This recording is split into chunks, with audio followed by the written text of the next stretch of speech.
Od novembra 2012 bude v EÚ povinný nový spôsob značenia pneumatík. Dosah tohto rozhodnutia pocítite najneskôr vo chvíli, keď si budete chcieť zadovážiť nové pneumatiky, rovnako ako naša Tina Tire, čo nás očakáva, keď vstúpime do predajne obchodníka s pneumatikami. I hneď si povšimneme, že pneumatiky sa líšia v 3 kľúčových faktoroch. Orientáciu uľahčuje farebné rozlíšenie pneumatík a hodnota predstavujúca tzv. Hlučnosť. Napriek tomu však môže byť značenie spočiatku trochu mätúce.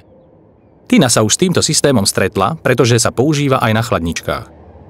Čím vyššiu má chladnička energetickú účinnosť, tým zelenšie je jej grafické označenie. Tina však netuší, čo presne znamená značenie na pneumatikách. Obchodník s pneumatikami Tine vysvetľuje, aké informácie zahrnuje nový spôsob značenia pneumatík v EÚ a čo jednotlivé charakteristiky pneumatiky znamenajú. Značenie sa sústreďuje na 3 kľúčové charakteristiky pneumatiky: energetickú účinnosť, záberové vlastnosti pneumatiky na mokrej vozovke a hlučnosť. Pre prvé 2 kritériá platí, že najlepšou známkou je A. V prípade hlučnosti sa absolútna hodnota uvádza v decibeloch. Zákazník tak má okamžitý prehľad o základných informáciách ohľadne pneumatiky. Tina sa však chce dozvedieť aj to, čo presne jednotlivé body znamenajú. Otázne je, aké dôsledky bude mať voľba jednotlivých parametrov. Tina sa preto vrátila domov, aby si o tejto téme niečo zistila.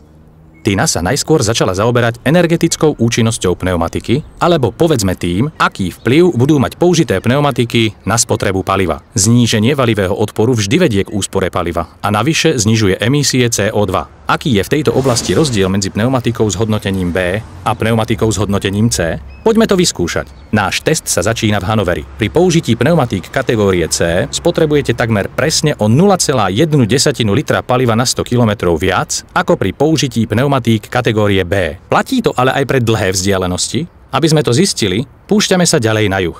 Tina cestuje cez celé Nemecko, potom prekročí hranice, prejde Švajčiarskom a zamierí dolu do severného Talianska. Po prejdení 1000 kilometrov naša cesta končí v Miláne. Je to tak, pri použití pneumatík triedy C sme spotrebovali o vyše liter paliva viac ako pri použití pneumatík triedy B.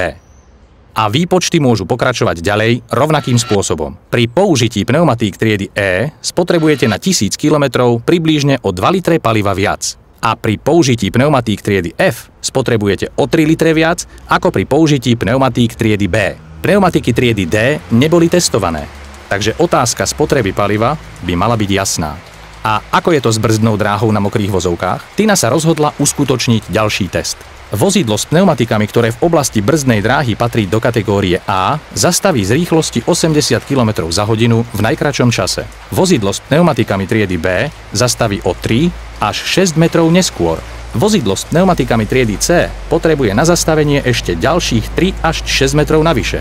A to isté platí i pre triedy E a F. Pneumatiky tried D a G neboli testované. Z testu teda vyplýva, že rozdiel v brzdnej dráhe medzi pneumatikami tried A a F predstavuje viac ako 18 metrov. A teraz posledný parameter.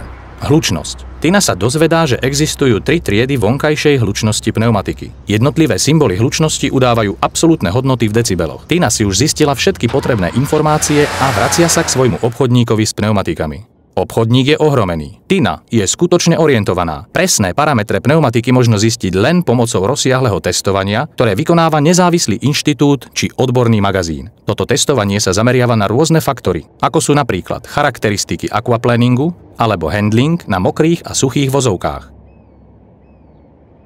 Obe strany sa zhodujú. Označenie ponúka užitočný prehľad parametrov, ale nemôže nahradiť konzultáciu so špecializovaným predajcom.